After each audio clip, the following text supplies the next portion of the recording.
concierto? Bien, increíble, la verdad. Mucha energía. Pues todas las canciones que estaban fuera prácticamente se las sabían enteras. E incluso había una persona sorda cantando con las manos, que es la primera vez que me ha pasado. Y bien, la verdad que me encanta, y me encanta también mucho como los bolos de sala y de teatro, porque hay como una cercanía mucho mayor que cuando son macro festivales, tienes el foso de por medio que siempre es como más ajeno. Entonces fue una energía muy bonita. Pues es la primera vez que voy a hacer tantas fechas en Francia. Anteriormente he hecho como alguna cosita más como de DJ set y alguna aparición como de showcase, pero no anunciada tampoco. Entonces ahora voy a testear, pero bueno, sí es verdad que, por ejemplo, la fecha de París se anunció más tarde, y cuando se sacó el primer cartel con las primeras fechas era como uno de los sitios que más pedían, entonces era como guay, porque en ese momento ya justo se estaba terminando de cerrar ahí. Y pues nada, ya con ganas, ahora ya el 6 para Marsella, y luego el 8 Grenoble y ya el 11 París.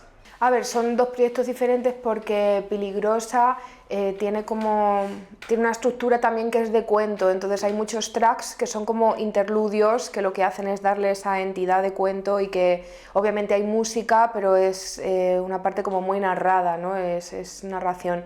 Entonces, claro, todos esos tracks al final también cuando los restas, ¿no? Pues más o menos el álbum se quedaba un poco más o menos en los tracks de ahora. A mí me encantaría poder hacer como discos muchísimo más amplios, con muchísimos más tracks, la verdad, pero también creo que hay como que balancear continuamente cuando tú eres pues un artista independiente y llevas todo tú, ¿no? Y como para mí es mucho más importante tener algo como súper pulido, súper concreto y que define muy bien la energía de lo que es, que de repente obsesionarme por tener un montón de tracks y que el álbum se alargase muchísimo. Como que siento que ahora era el momento de sacar este proyecto. Como que el primero era un viaje un poco hacia encontrarse a una misma y hacia pues buscar esa niña interior, por así decirlo, y este álbum ya es habiéndola encontrado y viviendo plenamente en eso, ¿no? Ya no es un reivindico esto o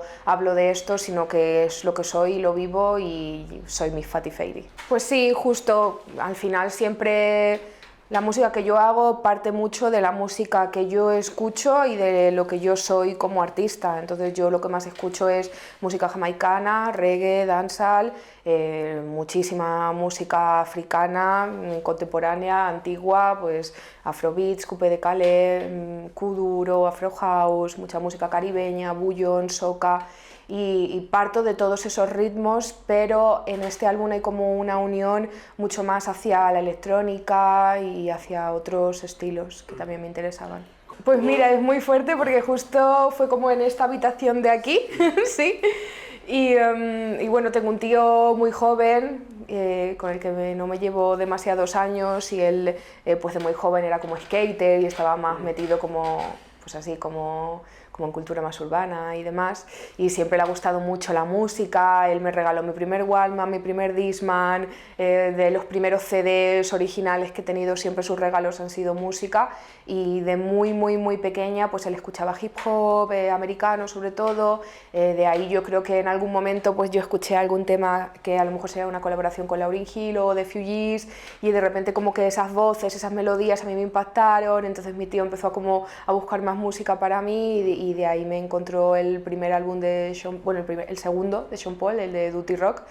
Y para mí fue como un explotar de cabeza, fue en esa salita de ahí, porque esa era su habitación, y él, pues eso, pues siempre yo llegaba los fines de semana y decía, ay Tito, hazme esta música o consígueme esto o lo otro, y entonces yo ya le iba apuntando nombres, como pues buscaba los featurings que había, y gracias a él pues yo escuchaba de muy pequeña yo ya estaba escuchando Missy Elliott, Queen Latifah, todo Sean Paul, todas las primeras cosas que hizo Rihanna, que en ese primer álbum ya había colaboraciones con Cartel, con Elephant Man, ¿no? Como con muchos grandes, y pues a partir ya de ahí como fui investigando yo y buscando, pero sí, empiezo muy pequeñita gracias a él.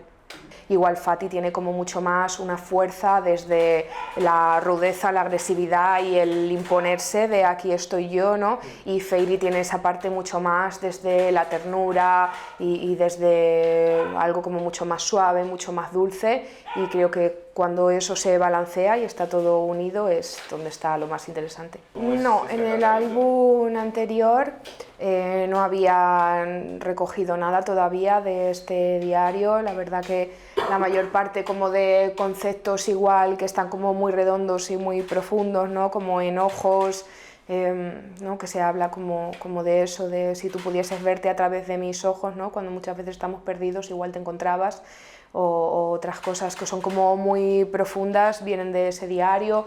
No está exprimido al 100% tampoco ese diario, quedan muchas cosas también, pero sí, no es tanto como un diario personal en el que yo escribo mi día a día, sino que es un diario en el que vengo recogiendo como procesos que he tenido a través de meditaciones o de momentos de conexión profunda. Entonces son como conceptos muy abstractos, muy universales, que también eso hace que no tengan por qué regirse a una línea temporal, porque no es tanto como una cosa diaria de qué me ha pasado en este plano, por así decirlo, sino que son cosas como más abiertas. Y sí, es como una historia muy bonita porque la primera vez que yo pude ir como a clases de baile, de hip hop cuando era pequeña, fue gracias a una profesora mía de matemáticas, con la que tengo muy buena relación. Y bueno, ella me ayudó mucho porque era un momento complicado para mí, para mi familia. Y bueno, siempre como ella me ha regalado muchos libros, le gustaba mucho que yo escribiese, que fuese creativa. Y cuando me mudé a Granada, que fue la primera vez que dejé Ciudad Real, pues me pasaron como muchas cosas así muy duras y entonces decidí como tatuarme todo ese dolor en forma de cerradura aquí atrás en el cuello, como con unos arabescos muy concretos.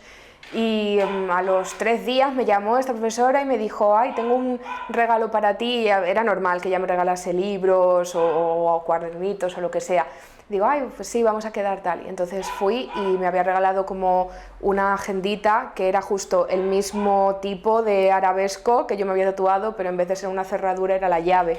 Y entonces como que en ese momento entendí que igual la forma de atravesar todo ese dolor no era reprimiéndolo, sino escribiendo para poder llegar a ese proceso de sanación.